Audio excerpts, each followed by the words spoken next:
കർത്താവായ യേശുക്രിസ്തുവിന്റെ അതിപരിശുദ്ധ നാമം വാഴ്ത്തപ്പെടുമാറാകട്ടെ. ക്രിസ്തീയ ജലസ്നാനം എന്നൊരു വിഷയമാണ് ഈ സീരീസിലൂടെ നാം ചിന്തിച്ചുകൊണ്ടിരിക്കുന്നത്. ഇന്ന് അതിന്റെ രണ്ടാമത്തെ ക്ലാസ്സിലാണ് നാം ആയിരിക്കുന്നത്. പഴയ നിയമത്തിലെ സ്നാനം അല്ലെങ്കിൽ ജലസ്നാനം, baptism in the old testament. പഴയ നിയമത്തിലും ജലസ്നാനത്തിന്റെ ഉപദേശം ഉണ്ടായിരുന്നോ എന്ന് ഒരു പക്ഷെങ്കിൽ നമുക്ക് സംശയം വരാം. തീർച്ചയായിട്ടും അത് ലേവ്യ പൗരോഹിത്യത്തിന്റെ ഭാഗമായി അവർക്ക് കൊടുത്തിരുന്ന ആരാധനയുടെയും ആലയത്തിന്റെയും ഒക്കെ ഭാഗമായിട്ട് ദൈവം കൽപ്പിച്ചാക്കിയിരുന്ന ഉപദേശമാണ് ആ ജലസ്നാനം. അതിനെ എബ്രായ ഭാഷയിൽ ടെവില്ല എന്നും ആ സ്നാനകുളത്തിന് മിക്വേ എന്നും പറയും. TEVILAH, ടെവില്ല. മിക്വേ എന്ന് പറയുന്നത് MIKVEH, മിക്വേ. ഇതാണ് സ്നാനകുളവും സ്നാനവും. ഇങ്ങനെ ഈ സ്നാനങ്ങൾ പഴയ നിയമത്തിലെ ദൈവം അവർക്ക് കൽപ്പിച്ചാക്കിയിരുന്ന ഉപദേശത്തിന്റെ ഭാഗമാണ്. എന്നാൽ എന്തുകൊണ്ട് പൊതുജനത്തിന് ഇതേക്കുറിച്ച് വേണ്ടുന്നവണ്ണം അറിവില്ല? നമുക്ക് എന്തുകൊണ്ട് പഴയ നിയമത്തിലും ഇങ്ങനെയുള്ള സ്നാനം ഉണ്ടായിരുന്നു എന്ന് അറിയത്തില്ല എന്ന് നമുക്കൊരു സംശയം ഉണ്ടാകാം. പൊതുജനത്തിന് പഴയ നിയമത്തിലെ പല വിഷയങ്ങളിലും വേണ്ടുന്നത്ര വ്യക്തത ഇല്ല എന്നുള്ളതൊരു വസ്തുതയാണ്. പഴയ നിയമം എന്താണെന്നേ പലർക്കും അറിയത്തില്ല. എന്റെ ശ്രോതാക്കളുടെ അറിവിനായിട്ട് ഞാൻ പറയാം. എന്റെ കയ്യിൽ ഈ കാണുന്ന ഈ പഴയ പുതിയ നിയമങ്ങൾ അടങ്ങുന്ന ബൈബിൾ, നമ്മുടെ കയ്യിലിരിക്കുന്ന ഈ ബൈബിൾ, ഇതിന്റെ ആദ്യ ഭാഗത്ത് കാണുന്ന പഴയ നിയമം ഉൽപ്പത്തി മുതൽ മലാക്കി വരെ കാണുന്ന ഈ പുസ്തകങ്ങൾ, ഇതാണ് യഹൂദന്റെ വിശുദ്ധ ഗ്രന്ഥമായ തനാക്ക് എന്ന് പറയുന്നത്. ഇതിലെ പഴയ നിയമം എന്ന് പറയുന്നത് ആ ഉൽപ്പത്തി മുതൽ മലാക്കി വരെ അടങ്ങുന്ന പുസ്തകങ്ങളാണ്. ആ പുസ്തകം എന്ന് പറയുന്നത് 24 പുസ്തകങ്ങൾ ചേരുന്നതാണ് തനാക്ക്, അവരുടെ വിശുദ്ധ ഗ്രന്ഥം. എന്നാൽ നമുക്ക് ഓൾഡ് ടെസ്റ്റ്മെന്റ് എന്ന് പറയുന്നത് 39 പുസ്തകങ്ങളാണ്. എങ്ങനെയാണ് ഈ നമ്മുടെ 39 അവരുടെ 24 മാറിയത്? ഈ യഹൂദന്റെ തനാക്കും ക്രിസ്ത്യാനിയുടെ ഓൾഡ് ടെസ്റ്റ്മെന്റും തമ്മിൽ ഒരു വള്ളിക്കാകട്ടെ ഒരു പുള്ളിക്കാകട്ടെ വ്യത്യാസമില്ല. ഒരു വള്ളി അതിൽ കൂടുതലുമില്ല, ഒരു പുള്ളി ഇതിൽ കുറവുമില്ല. ഐഡന്റിക്കലാണ്. എന്താണ് തനാക്ക്? അത് തന്നെയാണ് നമ്മുടെ ഓൾഡ് ടെസ്റ്റ്മെന്റ്. അതാണ് ഈ ബൈബിളിൽ നമുക്ക് ലഭിച്ചിരിക്കുന്ന പഴയ നിയമം എന്ന് പറയുന്നത്. എന്നാൽ എങ്ങനെയാണ് നമ്മുടെ 39 അവരുടെ 24 പോയത് എന്ന് ഞാൻ പല ക്ലാസ്സുകളിലും പറഞ്ഞിട്ടുണ്ടെങ്കിലും ഒരിക്കൽ കൂടി പറയാം. അവരുടെ ബുക്കുകൾ അറേഞ്ച് ചെയ്തിരിക്കുന്നത് നമ്മൾ ചെയ്തിരിക്കുന്ന പോലെയല്ല, അല്പം വ്യത്യാസമായിട്ടാണ് അതിനെ കമ്പൈൽ ചെയ്തിരിക്കുന്നത്. അവർക്ക് 3 പുസ്തകങ്ങൾ ചേരുന്നതാണ് അവരുടെ തനാക്ക് എന്ന് പറയുന്നത്. ആദ്യത്തെ പുസ്തകമാണ് തോറ അല്ലെങ്കിൽ നിയമങ്ങൾ, ന്യായപ്രമാണം, മോശെ അവർക്ക് കൊടുത്ത ന്യായപ്രമാണം. അതിലെ 5 പുസ്തകങ്ങളാണ് ഉൽപ്പത്തി, പുറപ്പാട്, ലേവ്യ, സംഖ്യ, ആവർത്തനം. ഇതിനെയാണ് പഞ്ചഗ്രന്ഥങ്ങൾ അല്ലെങ്കിൽ പെന്റാറ്റുക്ക് എന്ന് പറയുന്നത്. ഇതാണ് അവരുടെ ന്യായപ്രമാണം, നിയമങ്ങൾ, തോറ എന്ന് പറയുന്ന ആദ്യത്തെ ബുക്ക്. അതിനുശേഷമുള്ളതാണ് നെവീം എന്ന് പറയുന്ന പ്രവാചക പുസ്തകങ്ങൾ അല്ലെങ്കിൽ പ്രോഫറ്റിക് ബുക്സ് എന്ന് പറയും. അതിനുശേഷം കെത്തുബീം, അതായത് കാവ്യ പുസ്തകങ്ങൾ, വിജ്ഞാന പുസ്തകങ്ങൾ, ചരിത്ര പുസ്തകങ്ങളൊക്കെ ചേർന്ന സങ്കീർത്തനം, സഭാപ്രസംഗി, സദൃശവാക്യങ്ങൾ, എസ്തർ, റൂത്ത് എന്നൊക്കെ പറയുന്ന പുസ്തകങ്ങളെല്ലാം കൂടെ ചേർന്നിട്ടുള്ളതാണ് കെത്തുബീം എന്നറിയപ്പെടുന്നത്. അതായത് തോറ, നെവീം, കെത്തുബീം, തനാക്ക്, അതിനെയാണ് തനാക്ക് എന്നറിയപ്പെടുന്നത്. ഇനി എങ്ങനെയാണ് നമ്മുടെ 39 അവരുടെ 24 മാറിയെന്ന് ചോദിച്ചു കഴിഞ്ഞാൽ, അവർ ആ പുസ്തകം അറേഞ്ച് ചെയ്തിരിക്കുന്ന അല്പം വ്യത്യസ്തമായ രീതിയിലാണ്. നമ്മുടെ നെവീം എന്ന് പറയുന്നത് നമ്മൾ മേജർ പ്രോഫറ്റ്സ് എന്നും മൈനർ പ്രോഫറ്റ്സ് എന്നും പറഞ്ഞിട്ടാണ് നമ്മുടെ പ്രവാചക പുസ്തകങ്ങളെ തിരിച്ചിരിക്കുന്നത്. നമുക്ക് 5 മേജർ പ്രോഫറ്റ്സും 12 മൈനർ പ്രോഫറ്റ്സുമാണ്. Isaiah, Jeremiah, Ezekiel, Daniel, Lamentations, ഇതാണ് നമ്മുടെ മേജർ പ്രോഫറ്റ്സ് എന്ന് പറയുന്നത്. പിന്നെ നമുക്ക് 12 ചെറിയ പ്രവാചകന്മാരും, അങ്ങനെ നമുക്ക് 17 പ്രവാചക പുസ്തകങ്ങളാണ് ഉള്ളത്. അവരെ സംബന്ധിച്ചിടത്തോളം അവരുടെ ആ 12 ചെറിയ പ്രവാചകന്മാരുടെ പുസ്തകങ്ങൾക്ക് ഒറ്റ പുസ്തകമാണ്. പ്രവാചക പുസ്തകങ്ങൾ എന്ന് പറഞ്ഞിട്ട് ഒറ്റ പുസ്തകമാണ്. അതിൽ ഈ പ്രവാചകന്മാരുടെ എല്ലാം പുസ്തകം ചേർത്തിരിക്കുക, ഒന്നും വിട്ടു കളഞ്ഞിട്ടില്ല. ആ 12 അതിലുണ്ട്, പക്ഷെ അതിനെ ഒറ്റ പുസ്തകമായിട്ടാണ് അവർ കരുതിയിരിക്കുന്നത്. അതുപോലെ തന്നെ അവര് മേജർ പ്രോഫറ്റ്സ് എന്നും മൈനർ പ്രോഫറ്റ്സ് എന്നുമല്ല, മറിച്ച് അവര് ഫോർമർ പ്രോഫറ്റ്സ് എന്നും ലാറ്റർ പ്രോഫറ്റ്സ് എന്നുമാണ് പറയുന്നത്. അതായത് ശാമുവേൽ, എലിശ, എലൈജ ഒക്കെ അവരുടെ പ്രവാചകന്മാരുടെ കൂട്ടത്തിലുള്ളതാണ്. അങ്ങനെ നമ്മുടെ 12 ചെറിയ പ്രവാചകന്മാരെ അവർ ഒറ്റ പ്രവാചക പുസ്തകമാക്കി. അങ്ങനെ 39 നിന്ന് 11 കുറഞ്ഞു കഴിഞ്ഞപ്പോൾ 28. വീണ്ടും 4 കൂടെ കുറയണം, എന്നാലേ 24 ആകത്തുള്ളൂ. നമ്മുടെ 1 ശമൂവേൽ, 2 ശമൂവേൽ അവർക്ക് ഒറ്റ ശമൂവേലേ ഉള്ളൂ. നമ്മുടെ 1 രാജ, 2 രാജ അവർക്ക് ഒറ്റ രാജായേ ഉള്ളൂ. അതുപോലെ തന്നെ നമ്മുടെ 1 ദിനവൃത്താന്തം, 2 ദിനവൃത്താന്തം അവർക്ക് ഒറ്റ ദിനവൃത്താന്തമേ ഉള്ളൂ. അതുപോലെ നമ്മുടെ യെസ്ര, നെഹമ്യ അത് നമുക്ക് 2 പുസ്തകങ്ങളാണ്, അവർക്ക് എസ്രായും നെഹമ്യായും കൂടെ ചേർത്ത് ഒരു ബുക്കാണ്. വീണ്ടും 4 കൂടെ കുറഞ്ഞു. അങ്ങനെയാണ് 28 4 കൂടെ കുറഞ്ഞ് 24 ഈ ബുക്കുകളെ അറേഞ്ച് ചെയ്തിരിക്കുന്ന രീതിക്ക് മാത്രമേ അല്പം വ്യത്യാസം വന്നിട്ടുള്ളൂ. ഇതാണ് നമ്മുടെ കയ്യിലിരിക്കുന്ന ഈ ബൈബിളിൽ ഇതിന്റെ old testament exactly essentially what is the Tanakh of Jews. യഹൂദന്റെ ഈ തനാക്ക് എന്ന് പറയുന്നതാണ് നമ്മുടെ കയ്യിലിരിക്കുന്ന ഓൾഡ് ടെസ്റ്റമെന്റ്. ഇതുപോലെ പഴയ നിയമത്തിലെ പല കാര്യങ്ങളും ക്രിസ്ത്യാനിക്ക് വേണ്ടുന്നത്ര ഗ്രിപ്പില്ല എന്നുള്ളതൊരു വാസ്തവമാണ്. യഹൂദന്റെ തനാക്കും നമുക്ക് ലഭിച്ചിരിക്കുന്ന ഓൾഡ് ടെസ്റ്റ്മെന്റ് പ്രകാരം അനേക ആചാര അനുഷ്ഠാനങ്ങൾ ദൈവം അവർക്ക് കൽപ്പിച്ചു കൊടുത്തിട്ടുണ്ടായിരുന്നു. യഹൂദനോട് പറഞ്ഞിരുന്ന പല കാര്യങ്ങളുണ്ട്. യാഗങ്ങള്, ഓരോ രീതിയിലുള്ള യാഗങ്ങൾ, ആടിനെയും കാളയും കുറുപ്രാവിനെയും തടിപ്പിച്ച കാളയും ഒക്കെ യാഗം കഴിക്കേണ്ടുന്ന യാഗങ്ങള്, വാവ്, ശബത്ത്, പെരുന്നാള്, തിരുനാള്, പരിച്ഛേദന, 10 കൽപ്പന, പതാരം, പൗരോഹിത്യം, നിറയെ ഉപദേശങ്ങൾ, ആചാര അനുഷ്ഠാനങ്ങൾ അവർക്ക് ചെയ്യുവാനായിട്ട് ദൈവം അവർക്ക് കൽപ്പിച്ചു കൊടുത്തിരുന്നു. അതുപോലെ ഉള്ള ഒരു ഉപദേശത്തിന്റെ ഭാഗമായിരുന്നു ഈ ടെവില്ല എന്നറിയപ്പെടുന്ന കഴുകലും മുഴുകലും തളിക്കലും മുക്കലും ഒക്കെ നാം ഓൾഡ് ടെസ്റ്റ്മെന്റിൽ കാണുന്നതും. ആ ജലസ്നാനം അതുപോലെ ദൈവം അവർക്ക് കൊടുത്തിരുന്ന ഒരു ഉപദേശത്തിന്റെ ഭാഗമാണ്. അതിനായി സിനഗോഗുകളോട് ചേർന്ന് തന്നെ മിക്വേകൾ പണിയാറുണ്ടായിരുന്നു. സിനഗോഗ് പണിയുന്നതിന് മുമ്പേ ഈ മിക്വേ പണിതിരിക്കണമെന്ന്. നമ്മൾ വീട് വെക്കുന്നതിന് മുമ്പേ കിണർ കുഴിക്കുമെന്ന് പറഞ്ഞ പോലെ ഈ മിക്വേ പണിതതിന് ശേഷമേ അവര് സിനഗോഗുകൾ പണിയാൻ ആരംഭിക്കുന്നത് തന്നെ ഉള്ളൂ. ശലോമോന്റെ കുളം, ബത്സൈദ കുളം, ബെഥേസ്ദ കുളം, ഷീലോഹോം കുളം എന്നൊക്കെ പറഞ്ഞ ഈ കുളങ്ങളെല്ലാം ഈ മിക്വേയുടെ ഭാഗമാണ്. ഇതുപോലെ ആയിരക്കണക്കിന് മിക്വേകൾ നമുക്ക് ഇന്നും ഇസ്രായേലിൽ കാണുവാനായിട്ട് കഴിയും. നിങ്ങൾ ബ്രിട്ടാനിക്കായാലോ അല്ലെങ്കിൽ വിക്കിപീഡിയയിലോ അല്ലെങ്കിൽ കോ പൈലറ്റ്, AI കോ പൈലറ്റിലോ ഒക്കെ പോയി നോക്കിക്കഴിഞ്ഞാൽ നിറയെ ഡീറ്റെയിലുകൾ നിങ്ങൾക്ക് ഈ വിഷയത്തിനോടുള്ള ബന്ധത്തിൽ കാണുവാനായിട്ട് കഴിയും. ഞാൻ 1-2 പടങ്ങൾ നിങ്ങളെ കാണിക്കാം. യഹൂദന്റെ ഒരു മിക്വേയാണ് ഈ കാണുന്നത്. ഈ 7 പടികൾ ഇറങ്ങി ചെന്നിട്ട് വേണം അവൻ ആ സ്നാനം സ്വീകരിക്കുവാനായിട്ട്, സ്നാനം കഴിക്കുവാനായിട്ട്. അതിനെക്കുറിച്ച് വിക്കിപീഡിയയിൽ നിന്നുള്ള ഒരു ചെറിയ കട്ടിങ് കാണിക്കാം. ഇതൊക്കെ സ്നാനം എന്നുള്ള ക്ലാസ് ഞാൻ എടുത്തപ്പോൾ പല ആവർത്തി കാണിച്ചിട്ടുള്ളത്. ഇത് കണ്ടില്ലേ, ഇതാണ് അവരുടെ സ്നാനകുളം, മിക്വേ എന്ന് പറയുന്നത്. മിക്വേ കണ്ടോ, ഇത് യഹൂദന്റെ പ്യൂരിഫിക്കേഷന്റെ ഭാഗമായിട്ട് അവർക്ക് കൊടുത്തിരിക്കുന്ന സ്നാനകുളവുമാണ്. ഇത് പലതരത്തിലുള്ള സ്നാനങ്ങളുണ്ട്, പല ഉപദേശങ്ങൾ ഇതിനോടുള്ള ബന്ധത്തിൽ കൊടുത്തിട്ടുണ്ട്. ഇവിടെ നോക്കിക്കഴിഞ്ഞാൽ നമുക്ക് കാണാം, ഇവർക്ക് എന്താ പറയുന്നത്, ബാപ്റ്റൈസ് ചെയ്യുകയും അതുപോലെ തന്നെ സ്വന്തമായിട്ട് സെൽഫ് ബാപ്റ്റിസം, സ്വന്തമായിട്ട് സ്നാനം സ്വീകരിക്കുകയും ചെയ്യുന്ന രീതിയുണ്ട്. ഇത് കണ്ടില്ലേ, ജൂവിഷ് ടെവില്ല or immersion in a mikveh, ആ കുളത്തിൽ മുക്കുവാനായിട്ട് കഴിയുന്നത് is an individual's own act of purification. ഒരാൾ ആ പ്യൂരിഫിക്കേഷന്റെ ഭാഗമായിട്ട്, ആ സാങ്ക്ടിഫിക്കേഷന്റെ ഭാഗമായിട്ട് അവർ ചെയ്യുന്ന സെറിമണികളാണ് ഇതെല്ലാം. It's not a baptism performed by someone else. വേറൊരാളല്ല ഈ ബാപ്റ്റിസം കൊടുക്കുന്നത്. ഇത് individual immerse themself in the water, symbolizing spiritual cleansing and transformation according to Jewish tradition. യഹൂദന്റെ പാരമ്പര്യത്തിന്റെയും അവരുടെ ശുശ്രൂഷകളുടെ ഒക്കെ ഭാഗമായിട്ട് അവരവർ തന്നെ സ്നാനമേൽക്കുന്നത് കൊണ്ട് അതുപോലെ തന്നെ അവരെ സ്നാനപ്പെടുത്തുന്ന ശുശ്രൂഷയുമുണ്ട്. ഈ ഡീറ്റെയിലുകളൊക്കെ നിങ്ങൾ ബ്രിട്ടാനിക്കായാലോ വിക്കിപീഡിയയിലോ ഒക്കെ പോയി കഴിഞ്ഞാൽ ഇഷ്ടം പോലെ ഈ ചരിത്രങ്ങൾ നമുക്ക് കാണുവാനായിട്ടും വിത്ത് എവിഡൻസ്, ഫോട്ടോ സഹിതം, വീഡിയോ സഹിതം നമുക്ക് ഇതിനൊക്കെ മനസ്സിലാക്കുവാനായിട്ട് കഴിയും. ഇന്ന് ക്രിസ്ത്യാനി ചെയ്യുന്നതിനേക്കാൾ 7 ഇരട്ടി കർശനമായിട്ട് ഈ ജലസ്നാനം യഹൂദൻ ചെയ്തു പോന്നിരുന്നു. അത് അവരുടെ ജൂവിഷ് പ്യൂരിഫിക്കേഷന്റെ അല്ലെങ്കിൽ സാങ്ക്ടിഫിക്കേഷൻ സെറിമണിയുടെ ഭാഗമായിട്ട് റീസ്റ്റോറേഷൻ, കൺവേർഷൻ, സർക്കംസിഷൻ, ഡിസൈപ്പിൾഷിപ്പ്, ശബത്ത്, ഇതിന്റെ എല്ലാം ഭാഗമായിട്ട് ഇവർക്ക് ഈ സ്നാനങ്ങൾ സ്വീകരിക്കണമായിരുന്നു. അതായത് ശുദ്ധീകരണം, മടങ്ങിവരവ്, മാനസാന്തരം, മതാനുസാരിയായിട്ട് അവർ കൺവേർട്ട് ചെയ്ത് മാറുക, അതിലേക്ക് തിരിച്ചു ആ ഒരു വിശ്വാസത്തിലേക്ക് വരിക. പരിച്ഛേദന ചെയ്യുന്ന ആളിന്റെ അപ്പൻ സ്നാനപ്പെടണം. ശിഷ്യത്വത്തിലേക്ക് വരിക. സ്ത്രീകൾക്ക് അവരുടെ ആ മന്ത്ലി ശുദ്ധീകരണത്തിന്റെ ഭാഗമായിട്ട് എല്ലാ മാസത്തിലും അവർക്ക് ആ സ്നാനം സ്വീകരിക്കേണ്ടതായിട്ടുണ്ട്. വിവാഹത്തിന് മുമ്പ് ഒരു പ്രത്യേക സെറിമണി ആയിട്ട് അതുണ്ട്. 9ാമത്തെ മാസം ഗർഭിണിയായിരിക്കുമ്പോൾ ആ 9th month പ്രഗ്നൻസിയിൽ ഒരു പ്രത്യേക സ്നാനം കൊടുത്തിട്ടുണ്ട്. ശബത്ത്, ആലയത്തിലെ ശുശ്രൂഷയ്ക്ക് മുമ്പായിട്ട്, ഇങ്ങനെ നിറയെ കാര്യങ്ങൾക്ക് വേണ്ടിയിട്ടുള്ള ഈ കഴുകലും മുഴുകലും തളിക്കലും മുക്കലും ഒക്കെ നമുക്ക് അവരുടെ ഇടയിൽ കാണുവാനായിട്ട് കഴിയും. ഇതെല്ലാം ദൈവം ബൈബിളിൽ കൊടുത്തിരുന്ന ഉപദേശത്തിന്റെ ഭാഗം തന്നെയാണ്. ഞാൻ ഒന്ന് രണ്ട് വാക്യങ്ങൾ മാത്രം പെട്ടെന്നൊന്ന് കാണിച്ച് നിങ്ങളെ ഈ വിഷയത്തിൽ ഒരു ഉറപ്പ് നിങ്ങൾക്ക് ലഭിക്കണമല്ലോ. തിരുവചനത്തിൽ നിന്ന് ഒന്ന് രണ്ട് വാക്യങ്ങൾ കൂടെ ഒന്ന് കാണിക്കാം. പുറപ്പാട് പുസ്തകം 29-ാം അധ്യായം 4-ാം വാക്യം.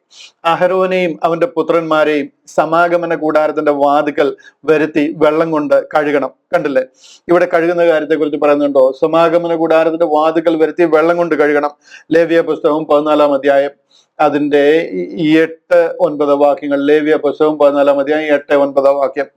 അവിടെ പറയുന്നുണ്ടോ, ശുദ്ധീകരണം കഴിയുന്നവൻ വസ്ത്രം അലക്കി രോമമൊക്കെയും ക്ഷൗരം ചെയ്യിച്ച് വെള്ളത്തിൽ കുളിക്കണം, എന്നാൽ അവൻ ശുദ്ധിയുള്ളവനാകും. അതിന്റെ ശേഷം അവൻ പാളയത്തിൽ ചെന്ന് തന്റെ കൂടാരത്തിന് പുറമെ 7 ദിവസം പാർക്കണം.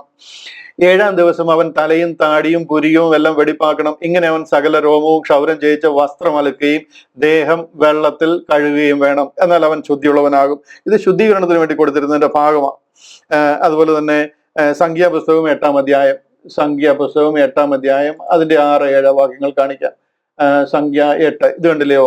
ലേവ്യരെ ഇസ്രായേൽ മക്കളുടെ ഇടയിൽ നിന്നും എടുത്ത് ശുചീകരിക്കുക, അവരെ ശുദ്ധി ചെയ്യാൻ പറയാ. Cleanse them, take the Levites from among the children of Israel and cleanse dum.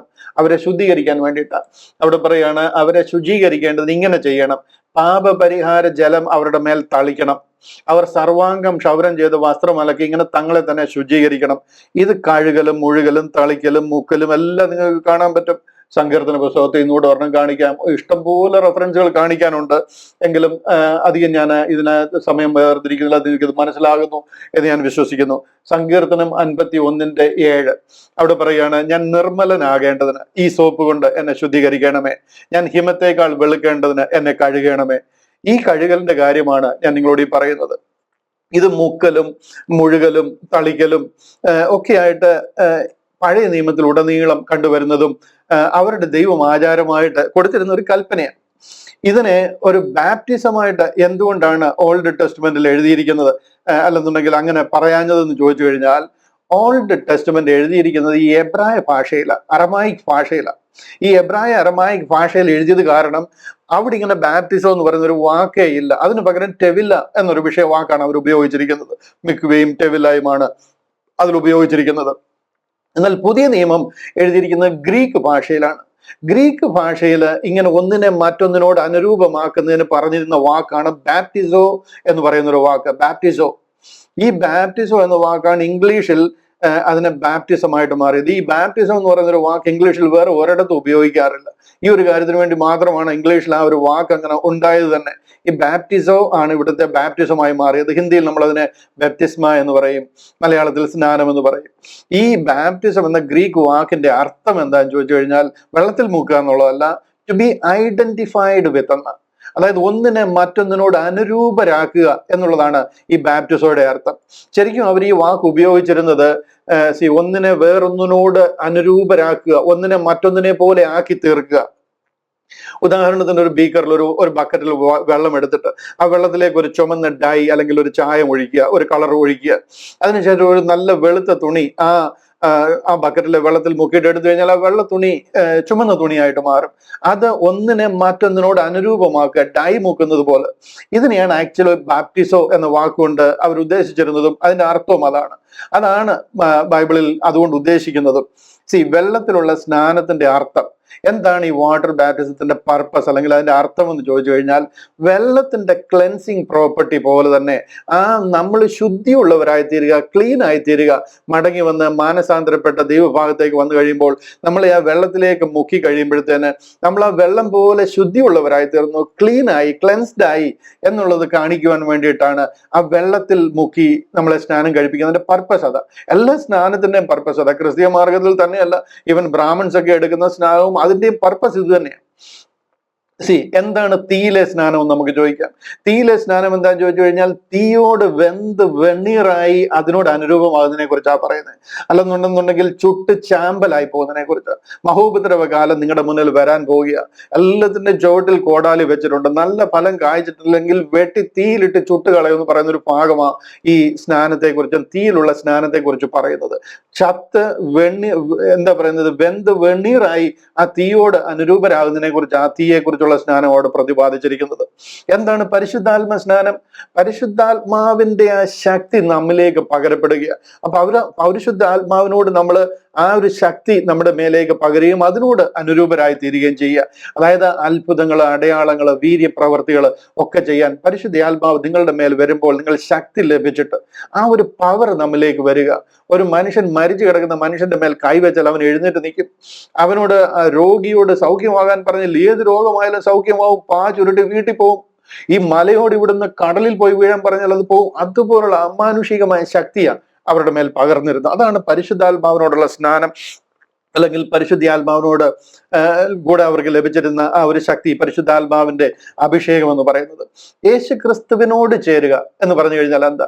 യേശു ക്രിസ്തുവിനോട് ചേരുക എന്ന് പറഞ്ഞു കഴിഞ്ഞാൽ കർത്താവിന്റെ മരണ, അടക്ക, പുനരുദ്ധാനത്തോട് അനുരൂപരായി തീരുക. ഈ സ്നാനത്തിന്റെ എല്ലാം പർപ്പസ് ഈ ഒന്നിനെ മറ്റൊന്നിനോട് അനുരൂപമാക്കുക എന്നുള്ളതാണ്. നാം ഇതിനെയെല്ലാം മനസ്സിലാക്കിയിരിക്കുന്നത് വെള്ളത്തിൽ മുക്കുക എന്നുള്ളതാണ്. ശരിക്കും അതല്ല. ഇവിടെ യഹൂദന്റെ സ്നാനം ഇതിന് രണ്ട് രീതിയിലുണ്ട്. ഒന്ന് ബാപ്റ്റൈസ് ചെയ്യുന്ന രീതിയുണ്ട്. യോഹന്നാൻ സ്നാപകൻ വന്ന് കർത്താവിനെ ബാപ്റ്റൈസ് ചെയ്തതുപോലെ കർത്താവ് അയച്ചിട്ട് അനേകർ യോർദാൻ നദിയിൽ യോഹന്നാനാൽ സ്നാനം ഏൽക്കുക. അപ്പോൾ തന്നെ സെൽഫ് ബാപ്റ്റിസം ഉണ്ട്. അത് അവരുടെ ആരാധനയുടെ ഭാഗമാണ്. ഒത്തിരിയും സെൽഫ് ബാപ്റ്റിസങ്ങൾ നമുക്ക് ഇവിടെ കാണുവാനായിട്ട് കഴിയും. ഞാൻ വരുന്ന ക്ലാസ്സുകളിൽ ഒക്കെ അതിന്റെ ഡീറ്റെയിൽസ് കാണിക്കുമ്പോൾ നിങ്ങൾക്ക് കൂടുതൽ മനസ്സിലാകും. ഓരോരോ എക്സാമ്പിളുകൾ നടന്നത് എങ്ങനെയാണെന്ന് കാണിച്ച് അതിനെ എക്സ്പ്ലെയിൻ ചെയ്യുമ്പോൾ നിങ്ങൾക്ക് കൂടുതൽ മനസ്സിലാകും. ഒരു ക്ലാസ്സുകൾ പോലും ഇതിൽ മിസ്സാകാതിരിക്കുക. 20 മിനിറ്റിന് താഴെയുള്ള വീഡിയോ ആണ് ഞാൻ ടാർഗറ്റ് ചെയ്യുന്നത്. കൂടുതലും 10 മിനിറ്റുകളൊക്കെ മിക്കവാറും കാണുന്നത്. കാര്യം ആ വിഷയം നിങ്ങളിൽ വാസ്തവമായിട്ട് എത്തിക്കണം. അതിനു വേണ്ടിയിട്ട് ശ്രദ്ധയോടെ എന്നെ കേൾക്കുവാൻ ഞാൻ ഓർപ്പിക്കുകയാണ്. യഹൂദന്റെ സ്നാനം അവരിന്നും ഫോളോ ചെയ്യാറുണ്ടോ? യെസ്, തീർച്ചയായിട്ടും അവരിന്നും ആ സ്നാനം ഫോളോ ചെയ്യാറുണ്ട്. അവരെ സംബന്ധിച്ചിടത്തോളം അവർക്ക് പുതിയ നിയമം കൈകൊണ്ട് പോലും തൊട്ടിട്ടില്ല. അവർക്ക് അറിയത്തില്ല എന്താണ് പുതിയ നിയമത്തിലുള്ളതെന്ന്. യേശു ക്രിസ്തുവിനെ തന്നെ അവർക്ക് അറിയത്തില്ല. പലരുടെ ഇന്റർവ്യൂകൾ നിങ്ങൾ നോക്കി നോക്കിക്കോ, യഹൂദന്മാരെ ഇന്റർവ്യൂകൾ നോക്കി നോക്കിക്കോ, യേശു ക്രിസ്തു ആരാന്ന് ചോദിച്ചാൽ പോലും അവർക്ക് അറിയത്തില്ല. അവർ പഴയ നിയമം വായിച്ചിട്ടില്ല, അത് ഫോളോ ചെയ്യുന്നില്ല, അവർക്ക് അങ്ങനെയുള്ള കാര്യങ്ങളൊന്നും വലിയ അറിവില്ല. പിന്നെ എന്തുകൊണ്ടാണ് അവർ ഇപ്പോഴും സ്നാനം ഫോളോ ചെയ്യുന്നത്? അതാണ് നിങ്ങൾ ചിന്തിക്കേണ്ട വിഷയം. ഇതാണ് പഴയ നിയമത്തിൽ അവർക്ക് കൊടുത്തിരിക്കുന്ന തെവില്ല, അല്ലെന്നുണ്ടെങ്കിൽ ഈ കഴുകലും മുഴുകലും തളിക്കലും ഒക്കെ അവരുടെ ശുദ്ധീകരണത്തിന്റെ ഭാഗമായി, അവരുടെ മടങ്ങിവരവിന്റെ, ഡിസൈപ്പിൾഷിപ്പിന്റെ, ദൈവത്തെ ആരാധനയ്ക്ക് വേണ്ടി സമർപ്പിക്കുന്നതിന്റെ ഒക്കെ ഭാഗമായിട്ട് ദൈവം അവർക്ക് കൊടുത്തിരുന്ന ശുശ്രൂഷയാണ് ഈ മിക്വയുടെയും തെവില്ലയുടെയും ഒക്കെ ശുശ്രൂഷയായിരിക്കുന്ന ജലസ്നാനം. 2, യഹൂദന്റെ ഈ സ്നാനം ജാതികൾക്ക് ബാധകമാണോ? എന്ത് കാരണം കൊണ്ട് ജാതികൾക്ക് ബാധകമാകണം? Unless you want to become a Jewish proselyte. നമ്മളൊരു യഹൂദ മതാനുസാരിയായിട്ട്, ഒരു യഹൂദനായിട്ട് കൺവേർട്ട് ആകാൻ പോവുകയാണെന്നുണ്ടെങ്കിൽ yes, you will need it. കാര്യം ഒത്തിരി ജാതികൾ അങ്ങനെ ഈ യഹൂദ മതം സ്വീകരിച്ചവരുണ്ട്. അവരെയാണ് ജൂവിഷ് പ്രോസ്ലൈറ്റ്സ് അല്ലെങ്കിൽ യഹൂദ മതാനുസാരി എന്ന് പറയുന്നത്. അങ്ങനെ ആകണമെന്നുണ്ടെങ്കിൽ തീർച്ചയായിട്ടും നിങ്ങൾക്ക് ആ സ്നാനത്തിന്റെ ആവശ്യമുണ്ട്. നിങ്ങൾക്ക് പരിച്ഛേദനയുടെയും 10 കൽപ്പനയുടെയും പല ഉപദേശങ്ങളുടെയും ആവശ്യമുണ്ട്. അതിന്റെ ഭാഗമായിട്ട് സ്നാനം കൺവേർഷന്റെ ഭാഗമായിട്ട് മസ്റ്റായിട്ട് ചെയ്യേണ്ട ഒരു കാര്യമാണ്. ഇതാണ് ആക്ച്വലി കൊർന്നല്യോസിന്റെ ഭവനത്തിലും ഫിലിപ്പിയയിലെ കാരാഗ്രഹത്തിലെ കിടന്ന ആ ജയിലറുടെ സ്നാനവും ഒക്കെ ഞാൻ പഠിപ്പിക്കുമ്പോൾ ആ വിഷയത്തിലേക്കൊക്കെ വരുമ്പോൾ ഞാൻ അതിനെ കൂടുതൽ കാണിക്കാം. ഈ ഒരു കൺവേർഷന് അവരൊക്കെ ആ ഒരു വിശ്വാസത്തിലേക്ക് മാറുന്നതിന്റെ ഭാഗമായി നടക്കുന്ന സ്നാനമാണ് അവിടെ എല്ലാം നമ്മൾ കാണുന്നത്. യഹൂദന് കൽപ്പിച്ചു കൊടുത്ത അനേക ഉപദേശങ്ങളിൽ ഒന്നാണ് ഈ ജലസ്നാനം എന്ന് പറയുന്നത്. അത് ചെയ്യിക്കാനാണ് ദൈവം ജോൺ ദ ബാപ്റ്റിസ്റ്റിനെ ഈ ലോകത്തിലേക്ക് അയക്കുന്നത്. അതായത് യോഹന്നാൻ സ്നാപകനെ ദൈവം ഈ ലോകത്തിലേക്ക് അയച്ചത് ഔട്ട് ഓഫ് ദ ബോക്സ് ഒരു ശുശ്രൂഷ ചെയ്യിക്കാൻ വേണ്ടിയിട്ടല്ല. അവരോട് കൽപ്പിച്ചു കൊടുത്തിരിക്കുന്നതായിട്ടുള്ള ആ കഴുകലും മുഴുകലും തളിക്കലും അതിന്റെ ഭാഗമായിട്ട് ഒരു പ്രത്യേക ദൗത്യത്തിനായിട്ടാണ് യോഹന്നാൻ സ്നാപകനെ ദൈവം അയച്ചത്.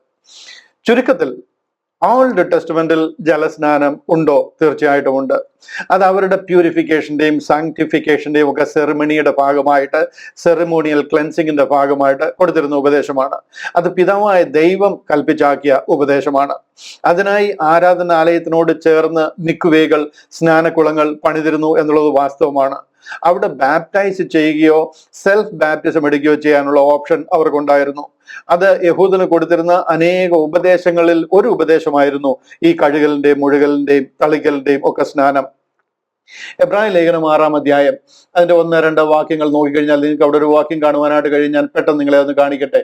എബ്രായ ലേഖനം 6-ാം അധ്യായം അതിന്റെ 1-2 വാക്യങ്ങൾ അവിടെ പറയുന്നത്, അതുകൊണ്ട് നിർജീവ പ്രവൃത്തികളെ കുറിച്ചുള്ള മാനസാന്തരം, കണ്ടില്ലേ, നിർജീവ പ്രവൃത്തികളെ കുറിച്ചുള്ള മാനസാന്തരം, ദൈവത്തെങ്കിലെ വിശ്വാസം, സ്നാനങ്ങളെ കുറിച്ചുള്ള ഉപദേശം. ഇത് ഇവരുടെ ഉപദേശങ്ങളുടെ ഒരു ഭാഗമാണ്. സ്നാനങ്ങളെ കുറിച്ചുള്ള ഉപദേശം കണ്ടില്ലേ, സ്നാനങ്ങളെ കുറിച്ചുള്ള ഉപദേശം, കൈവപ്പം, മരിച്ചവരുടെ പുനരുദ്ധാനം, നിത്യശിക്ഷാവിധി എന്നിങ്ങനെയുള്ള അടിസ്ഥാനം പിന്നെയും ഇടാതെ നാം ക്രിസ്തുവിനെ കുറിച്ചുള്ള ആദ്യ വചനം വിട്ട് പരിജ്ഞാന പൂർത്തി പ്രാപിപ്പാൻ ശ്രമിക്കുക. ഇവർക്ക് കൊടുത്തിരിക്കുന്ന ഉപദേശങ്ങളുടെ ഒരു പ്രധാന ഉപദേശമാണ് ഈ സ്നാനങ്ങളെ കുറിച്ചുള്ള ഉപദേശം. അനേക സ്നാനങ്ങൾ ഇവരുടെ ഇടയിലുണ്ട്. എന്നാൽ ക്രിസ്ത്യാനിറ്റിയെ സംബന്ധിച്ചിടത്തോളം ഇങ്ങനെ അനേക സ്നാനങ്ങളില്ല.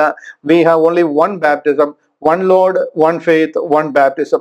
എഫേസ്യ ലേഖനം 4-ാം അധ്യായം 5-ാം വാക്യത്തിൽ വളരെ അസന്നിഗ്ധമായിട്ട് നമുക്കത് കാണുവാനും പഠിക്കുവാനും കഴിയും. എഫേസ്യ ലേഖനം 4-ാം അധ്യായം അതിന്റെ 5-ാം വാക്യം അവിടെ പറയുന്നത് കണ്ടില്ലയോ, കർത്താവ് ഒരുവൻ, വിശ്വാസം ഒന്ന്, സ്നാനം ഒന്ന്, one Lord, one faith, one baptism. ഇതാണ് ക്രിസ്ത്യാനിറ്റിയുടെ ബാപ്റ്റിസം എന്ന് പറയുന്നത്. എന്നാൽ യഹൂദനെ സംബന്ധിച്ചിടത്തോളം അവർക്ക് ഇങ്ങനെ പല ബാപ്റ്റിസങ്ങളും ദൈവം കൊടുത്തിരുന്നതിന്റെ ഭാഗമായിട്ടാണ് അവരത് ചെയ്തിരുന്നത്. എന്നാൽ യഹൂദന്റെ വിളിയും തിരഞ്ഞെടുപ്പും പ്രത്യാശയും അല്ല ക്രിസ്ത്യാനിയുടെ വിളിയും തിരഞ്ഞെടുപ്പും. യഹൂദ മാർഗം അല്ല ക്രിസ്തീയ മാർഗം അല്ലെങ്കിൽ ക്രിസ്തീയ വിശ്വാസം. ഈ വ്യത്യാസമെങ്കിലും ഈ അന്ത്യകാലത്ത് നാം ഓരോരുത്തരും തിരിച്ചറിയണം. യഹൂദനെ ഫോളോ ചെയ്തുകൊണ്ട് നിങ്ങൾക്ക് രക്ഷ ഉണ്ടാകത്തില്ല. നമ്മുടെ വിളി ക്രിസ്തീയ വിളിയാണ്. കർത്താവായ യേശു ക്രിസ്തു കാൽവറിയിലൂടെ നിവർത്തിച്ച ആ രക്ഷണ്യ പ്രവൃത്തിയിലെ ആഴമായ വിശ്വാസത്തിലും സമർപ്പണത്തിലും രക്ഷിക്കപ്പെടുന്ന ഒരു പദ്ധതിയാണ് ക്രിസ്തീയ പദ്ധതി എന്ന് പറയുന്നത്. അതിനു പകരം നമ്മൾ ഈ യഹൂദന്റെ പദ്ധതി ഫോളോ ചെയ്തിരുന്നു കഴിഞ്ഞാൽ നിങ്ങൾ നിത്യ നരകാഗ്നിയിലേക്ക് ചെന്ന് ചേരുവാനായിട്ട് ഇടയായിത്തീരും. അവരുടെ പദ്ധതി ദൈവം അറിയാം. ദൈവം അവരെ കൈവിട്ടിരിക്കുന്ന ഒരു കാലഘട്ടമായത്. ദൈവം അവരെ യഥാസ്ഥാനപ്പെടുത്തുന്ന ഒരു സമയം വരുന്നുണ്ട്. അതല്ല ഈ dispensation of the grace of God. ഇത് കൃപായുഗമാണ്. ഇത് സകല മനുഷ്യർക്കും രക്ഷാകരമായ ദൈവകൃപ ഉദിച്ചിരിക്കുന്ന ദൈവിക അനുഗ്രഹിക്കപ്പെട്ട ഒരു കാലഘട്ടമാണ്. ഇവിടെ ഇവിടുന്ന് ഒക്കെ എടുത്തിട്ട് ഉപദേശങ്ങൾ കൂട്ടിക്കലർത്തിയാൽ നിങ്ങൾ നഷ്ടപ്പെട്ടു പോകുന്നതിനിടയായിത്തീരും. വളരെ ആത്മഭാരത്തോടാണ് ഞാൻ നിങ്ങളോട് പറയുന്നത്. ഗലാത്യ ലേഖനത്തിന്റെ ഒരു വാക്യം കൂടെ കാണിച്ച ഈ എപ്പിസോഡ് അവസാനിപ്പിക്കുവാനായിട്ട് പോവുകയാണ്.